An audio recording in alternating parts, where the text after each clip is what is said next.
श्री शिवाय नमस्तु भयम। दोस्तों, जैसा कि आप सभी लोग जानते हैं कि 12 जनवरी 2026 यानी कि सोमवार के दिन माघ महीने की कृष्ण पक्ष नवमी तिथि और सोमवार व्रत पड़ रही है। और दोस्तों, कहा जाता है कि सोमवार नवमी तिथि के दिन महादेव की पूजा की जाती है और इसी दिन किया गया 7 चने की दाल वाला उपाय कभी भी विफल नहीं जाता है। अगर आपने भी इस महीने में यह उपाय नहीं किया है तो इस उपाय से मत चूकना दोस्तों, क्योंकि इसी दिन किया जाने वाला पंडित जी द्वारा बताया गया 7 चने की दाल वाला उपाय आप लोगों को जरूर करना चाहिए।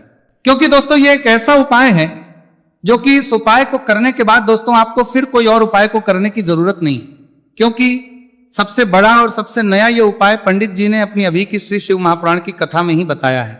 मैं जिस उपाय को आज हम आपको बहुत अच्छे से समझाने वाले हैं, इस वीडियो को देखने के बाद इस उपाय को समझने के लिए आपको कोई और वीडियो को देखने की जरूरत नहीं पड़ेगी। तो चलिए दोस्तों, उपाय को शुरू करते हैं। देखिए, यह दिन इतना खास होता है, इतना महत्वपूर्ण होता है। देखा गया है कभी कभी बड़े बड़े पूजा पाठ अनुष्ठान से जो मनोकामना पूर्ण नहीं होते, 12 जनवरी 2026 सोमवार नवमी तिथि के दिन एक छोटे से उपाय करने से ही आपकी मनोकामना पूर्ण हो जाती है। और बहुत सारे लोगों ने इस उपाय को किया भी है और उनको इस उपाय को करने का फल भी जरूर मिला है। अगर आप लोग भी इस उपाय को सोमवार नवमी तिथि के दिन करना चाहते हैं तो आप इस उपाय को पहले अच्छे से समझ लेना, सुन लेना, उसके बाद करना, आपको इस उपाय का फल जरूर मिलेगा। और इस उपाय को कर लेने से आपके घर में चाहे किसी भी प्रकार की दुख और समस्या क्यों ना चल रही हो, चाहे आपको उसका कारण भी नहीं पता है कि भाई ये समस्या कारण से चल रही है, उसका कुछ भी कारण हो सकता है, जैसे पितृदोष हो सकता है या किसी भी तरह का मंगल दोष भी हो सकता है, और भी बहुत तरह के दोष होते हैं, कुछ भी हो सकता है। पर आपको इस उपाय को करने के लिए आपको अपने दोष को पता लगाने की भी जरूरत नहीं है।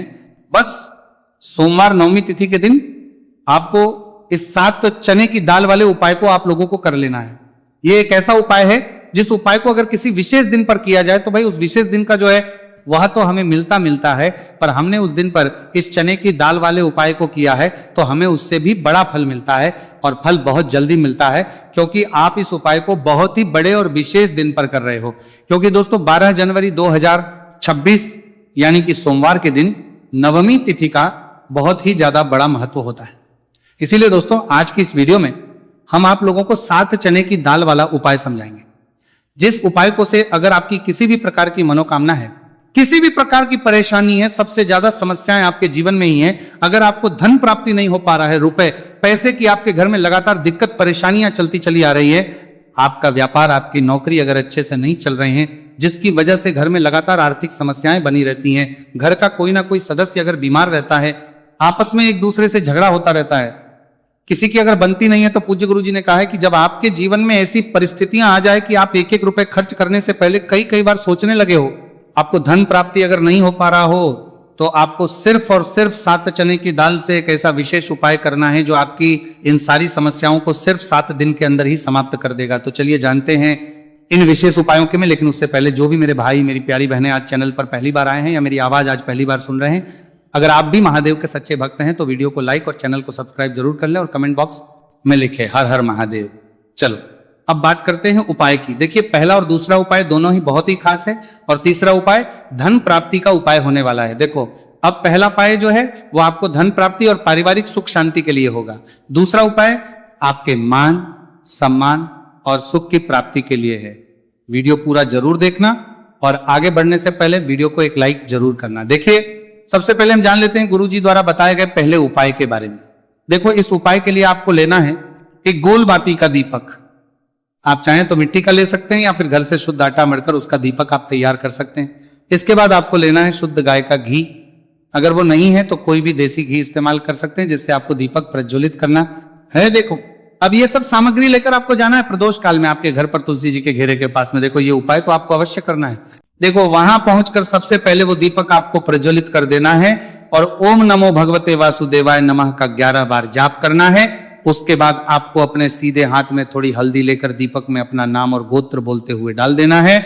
उसके बाद माता लक्ष्मी से आपको प्रार्थना करना है कि हे महालक्ष्मी, हमारी सभी दोहक तकलीफों को दूर करो, हे महादेव हमारे सब दुख कष्टों को खत्म करो। इस भावना से आपको यह उपाय करना है। चलिए अब बात कर लेते हैं दूसरे उपाय की। दोस्तों, आप सभी जानते हैं कि सोमवार नवमी तिथि का दिन समर्पित होता है भगवान महादेव को, यानी कि भगवान महादेव और माता पार्वती को सोमवार नवमी तिथि का दिन समर्पित होता। और जब भी हम शिवलिंग के ऊपर कोई भी उपाय करते हैं तो इससे हमें एक साथ भगवान महादेव की और माता पार्वती की कृपा प्राप्त हो जाती है। देखिए दोस्तों, गुरुदेव ने बताया है कि सोमवार नवमी तिथि के दिन किया जाने वाला यह सबसे खास और सर्वश्रेष्ठ उपाय है। 7 चने की दाल लेनी है। देखिए, आप 7 चने की दाल भी ले सकते हैं या फिर 11 भी ले सकते हैं, 21 या फिर 108 चने की दाल भी ले सकते हैं। यदि आप 21 चने की दाल लेते तो यह आपके उपाय के लिए अत्यधिक सर्वोत्तम होता है। तो इस प्रकार से आप कम से कम 7 चने की दाल ले सकते हैं और अधिक से अधिक आप 108 चने की दाल ले सकते हैं। अब देखिए, इसी के साथ में आपको मात्र 1 लोटा शुद्ध जल लेना होगा तांबे के पात्र के अंदर अपने ही घर से, और साथ ही में आपको मात्र 1 से 2 गू के टुकड़े भी लेने हैं। देखिए, सोमवार नवमी तिथि का दिन भगवान महादेव को समर्पित होता है। आपको यह जो सारी सामग्रियां हैं इन्हें लेकर के पहुंच जाना है भगवान शिव के मंदिर में। इस उपाय को आप सुबह से लेकर के शाम तक किसी भी समय में कर सकते हैं, लेकिन यदि आप शाम के समय इस उपाय को करते हैं तो यह उपाय आपके लिए और अधिक सर्वोत्तम होता है। तो यदि आपको प्रदोष काल के समय में समय मिल जाता है तो फिर आप प्रदोष काल में भी कर सकते हैं या फिर आप पूरे ही दिन में किसी भी समय इस उपाय को कर सकते हैं। देखिए, शिव मंदिर पहुंचने के बाद सबसे पहले तो दक्षिण दिशा में बैठ जाना है, उत्तर दिशा की तरफ आपको अपना मुख कर लेना है। लेकिन यदि शिवालय में भीड़ है, शिव मंदिर में भीड़ है, तो फिर आप किसी भी दिशा में बैठकर इस उपाय को कर सकते हैं। तो देखिए, सबसे पहले आपके पास जो गुड़ के टुकड़े हैं, जो आप गुड़ के टुकड़े लेकर के आए थे, उन्हें आपको शिवलिंग के सामने ही जो आपके पास एक लोटा जल है उस पात्र में आपको ये गुड़ के टुकड़े डाल देना है। इसी के साथ में आप जो चने की दाल लेकर के आए थे, चाहे आप 7 चने की दाल लेकर के आए हैं, 11, 21, जितने भी आप चने की दाल लेकर के आए हैं, इस चने की दाल के ऊपर आपको जो आपके पास गुड़ वाला जल आपने तैयार किया है, इसमें से थोड़ा सा जल आपको इस चने की दाल पर डाल लेना है। अब देखिए, आपके पास जो गुड़ वाला जल है, इसमें से सबसे पहले थोड़ा सा जल आपको श्री गणेश जी वाले स्थान पर समर्पित कर देना है। श्री शिवाय नमस्तुभयम इस मंत्र का जाप करते हुए फिर थोड़ा सा जल आपको श्री कार्तिकेय जी वाले स्थान पर समर्पित करना है। श्री शिवाय नमस्तुभयम इस मंत्र का जाप करते हुए फिर थोड़ा सा जल आपको माता अशोक सुंदरी वाले स्थान पर भी समर्पित करना है। श्री शिवाय नमस्तुभयम इस मंत्र का जाप करते हुए फिर थोड़ा सा जल आपको माता पार्वती के हस्त कमल पर समर्पित करना है और आपको श्री शिवाय नमस्तुभयम इस मंत्र का जाप कर लेना है। अब देखिए दोस्तों, आपके पास जो थोड़ा सा जल और शेष बचेगा, इसमें से आपको केवल 7 जल शिवलिंग पर अर्पित कर देना है और अंत में आपको उस पात्र में थोड़ा सा जल और शेष बचाना है। पूरा जल आपको शिवलिंग पर अर्पित नहीं करना है, अंत में आपको थोड़ा सा जल और शेष बचाना है। अब देखिए, आप जितनी भी चने की दाल लेकर के आए हैं, अगर आप 7 चने की दाल लेकर के आए हैं तो आपको 7 बार श्री शिवाय नमस्तुभयम इस मंत्र का स्मरण कर ले हैं। यदि आप 11 चने की दाल लेकर के आए हैं तो फिर आपको बार इस मंत्र का जाप करना है। जितनी भी चने की दाल लेकर के आए हैं उतनी बार आपको श्री शिवाय नमस्तुभयम है इस मंत्र का जाप करना है और फिर आपको ये जो चने की दाल है इसे शिवलिंग के ऊपर ही समर्पित कर देनी है। लेकिन आपको ये चने की दाल बृहस्पति शवर महादेव का स्मरण करते हुए ही शिवलिंग पर अर्पित कर देनी है और आपको अपनी मनोकामना को भी बोल देनी है। आपकी जो भी मनोकामना है, चाहे वह धन प्राप्ति को ले, नौकरी से संबंधित हो, विवाह से संबंधित हो, या फिर आपके मकान, जमीन, जायदाद से संबंधित हो, चाहे गृह क्लेश से संबंधित हो, या फिर किसी भी प्रकार की जो मनोकामना है उसे आपको बृहस्पति शवर महादेव से परिपूर्ण करने की प्रार्थना कर लेनी है। और इसके बाद आपके पास जो पात्र के अंदर थोड़ा सा शेष जल और बचा हुआ था, इसे भी आपको धीरे धीरे भगवान शिव की शिवलिंग पर ही अर्पित कर देना होगा। श्री शिवाय नमस्तुभयम इस मंत्र का जाप करते हुए पूज्य गुरु जी कहते हैं कि माघ महीने का सोमवार नवमी तिथि जो भी व्यक्ति इस प्रकार से यह चमत्कारिक उपाय कर लेता है तो उसकी जो मनोकामना है वह भगवान लक्ष्मी नारायण की कृपा से तथा महादेव की कृपा से बहुत ही जल्द परिपूर्ण हो जाती है। बात करते हैं अगले उपाय की। देखो, इस उपाय के लिए आपको मात्र 2 लौंग लेनी होगी, यानी कि आपको लौंग का जोड़ा लेना है। 2 फूल वाली आप लौंग लेनी हो है। लौंग का जोड़ा कहीं से भी खंडित नहीं होना चाहिए, इस बात का ध्यान रखें। इसी के साथ में आपको लेना होगा लाल चंदन का पाउडर। देखिए, यदि आपके पास लाल चंदन की लकड़ी है तो उसे घिसकर भी आप चंदन के रूप में प्रयोग कर सकते हैं। यदि पाउडर है तो उसका भी आप अपने उपाय के लिए प्रयोग कर सकते हैं। देखिए, चंदन जो है वो तेज का प्रतीक माना गया है और साथ ही साथ जीवन के अंधकार को दूर करने का प्रतीक। अब इसी के साथ में आपको मात्र एक तांबे के पात्र के अंदर शुद्ध जल लेना होगा अपने घर से। अब दोस्तों, ये तीनों सामग्री लेकर के सीधे आपको पहुंच जाना होगा भगवान शिव के मंदिर में। देखिए, इसी के साथ में आपको एक गोल बाती का दीपक भी लेना होगा। दीपक आप मिट्टी का भी ले सकते हैं, शुद्ध आटा मढ़कर उसका भी तैयार कर सकते हैं, और दीपक में आपको शुद्ध घी का प्रयोग करना है। लेकिन जैसे ही आप इन सामग्रियों को मंदिर में लेकर के पहुंचेंगे, मंदिर में जैसे ही आप चौखट के वहां पर पहुंचेंगे, तो मंदिर की चौखट के सीधे तरफ आप जो अपने साथ एक गोल बाती का दीपक लेकर के आए हैं, उसे आपको सबसे पहले तो प्रज्वलित कर देना है। यानी कि जैसे ही आप मंदिर की चौखट के वहां पर प्रवेश करते हैं, तो उसके सीधे तरफ आपको ये गोल बाती का दीपक प्रज्वलित कर देना है। अब देखिए, जैसे ही आप ये दीपक प्रज्वलित करेंगे, तो आपकी जो भी मनोकामना है उससे आपको बोल देना है। आप इस दीपक को इस प्रकार से प्रज्वलित करने के बाद इन सभी सामग्रियों को आपको शिवलिंग के पास लेकर पहुंच जाना है। अब देखिए दोस्तों, आपके पास जो एक तांबे के पात्र के अंदर शुद्ध जल है, उसमें से आपको केवल आधा लोटा जल ही भगवान शिव के शिवलिंग पर अर्पित करना है। आधा लोटा जल आपको उसी पत्र के अंदर बचा लेना है। अब दोस्तों, आपके पास जो 2 लौंग है, यानी कि लौंग का जोड़ा है, से आपको अपना नाम और अपने गोत्र को बोलते हुए आपकी जो भी समस्या चल रही है, आपके जीवन में जो भी परेशानी उत्पन्न हो रही है, उन्हें आपको बोल देना है। और ये जो लौंग का जोड़ा है, इसे आपको भगवान शिव के शिवलिंग पर अर्पित कर देना है। जैसे आप ये 2 लौंग शिवलिंग पर चढ़ाएंगे, तो अपना हाथ जो है वहां पर आपको रखना है, और महादेव से आपको प्रार्थना करनी है कि मेरे जीवन की ये जो परेशानियां, ये सभी दूर हो जाए।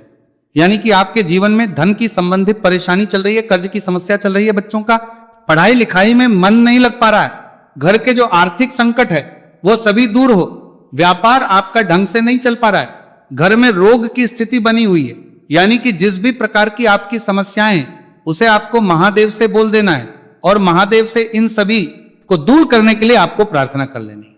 अब देखिए दोस्तों, आपने जो 2 लौंग शिवलिंग पर समर्पित की थी, उससे आपको वहां से उठा लेना है, और इन दोनों लौंग को आपको शिवलिंग से उठा करके सीधे उससे जल के पात्र के अंदर डाल देना है। यानी कि अपने आधा लोटा जल और बचाया हुआ था, उसी के अंदर आपको ये 2 लौंग डाल देनी है, और साथ में आप जो लाल चंदन लेकर के आए थे, उस लाल चंदन को भी आपको उसी पात्र के डाल देना है। यानी कि आधा लोटा जल और बचा हुआ है, तो उसी आधे लोटे जल के अंदर आपको ये लाल चंदन भी डाल देना है। अब देखिए, इस आधे लोटे जल में है, जिसमें अपने 2 लौंग डाली है, लाल चंदन डाला है, उससे सीधे लेकर के आपको पहुंचना है बेलपत्र के वृक्ष के। वहां पर देखिए, बेलपत्र का वृक्ष यदि आपके घर पर है, तो वहां पर आपको आ जाना है। आपके घर के आसपास कहीं भी है, तो वहां पर आपको पहुंच जाना है, और उसके आपका जो मुख है वो उत्तर दिशा की ओर होना चाहिए। और उसके बाद आपको अपना नाम और अपनी गोत्र को बोलना है, और पुनः अपने जो भी परेशानियां शिवलिंग के पास में बोली थी, उन्हें आपको वापस से बेलपत्र के वहां पर भी बोल देनी है। और ये जो आधा लोटा जल और है, इससे आपको पूरा बेलपत्र के वृक्ष की जड़ में श्री शिवाय नमस्तु भयम इस मंत्र का जाप करते हुए समर्पित कर देना है। तो बस इतना सा उपाय आपको करना है, जो भी आपकी है समस्या है उससे महादेव निश्चित ही दूर करेंगे। अब दोस्तों, हम जान लेते हैं तीसरे चमत्कारी और विशेष उपाय के बारे में। देखिए, ये उपाय बहुत ही चमत्कारी है, क्योंकि इस उपाय से आपके जीवन में तेज की वृद्धि होगी, यानी कि जीवन से जितना भी अंधकार ही वो सभी दूर होगा। तो इस उपाय के लिए आपको मात्र एक गुड़ का टुकड़ा लेना है। गुड़ का टुकड़ा आपके जीवन में तेज की वृद्धि करता है, और साथ ही साथ आपके जीवन से जो है उसे दूर करता है। इसी के साथ में आपको एक चावल दाना, यानी कि अक्षत का दाना लेना है। ये चावल का दाना आपके जीवन में सुख शांति को लेकर के आता है, आपके जीवन में धन की जितनी भी परेशानियां हैं उन्हें समाप्त करता है। इसी के साथ में आपको मात्र एक हरा मूंग लेना है। हरा मूंग जो है वो बुध ग्रह को प्रसन्न करता है।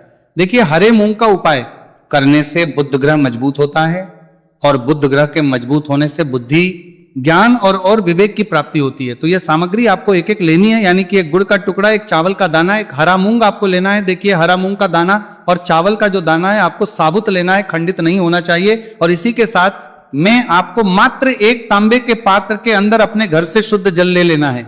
देखिए, अब इन सभी सामग्रियों को लेकर के सीधे आपको पहुंच जाना है भगवान शिव के मंदिर में। आप ये उपाय सुबह से लेकर के शाम तक किसी भी समय कर सकते हैं। देखो, ये उपाय आप सोमवार और बुधवार के दिन ही आपको इस उपाय को करना है। तो सबसे पहले तो ये जो एक गुड़ का टुकड़ा है, एक चावल का दाना है और एक हरा मूंग का दाना है, उन तीनों को आपको उस जल के पात्र के अंदर डाल देना है। लेकिन ये जो उपाय है आपके जीवन की सारी परेशानियों को दूर करने के लिए होता है।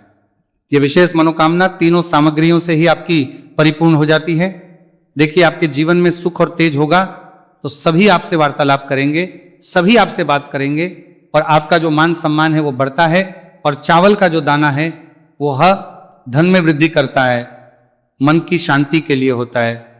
और हरा मूंग जो है वो बुद्धि, ज्ञान और विवेक की प्राप्ति के लिए होता है। अब देखिए, ये जो एक पात्र जल है, इससे आपको भगवान शिव के शिवलिंग पर धीरे धीरे अर्पित कर देना है। श्री शिवाय नमस्तुभयम इस मंत्र का जाप करते हुए और तुमरुकेश्वर महादेव का मन में स्मरण करते हुए। लेकिन तुमरुकेश्वर महादेव का स्मरण करने से ये जो उपाय है और अधिक प्रभावशाली हो जाता है। तो तुमरुकेश्वर महादेव का स्मरण करते हुए यह उपाय करने से आपके जीवन में जो भी अशांति है वह सभी दूर हो जाएगी। तो इस प्रकार से आपको यह सुंदर सा उपाय कर लेना है।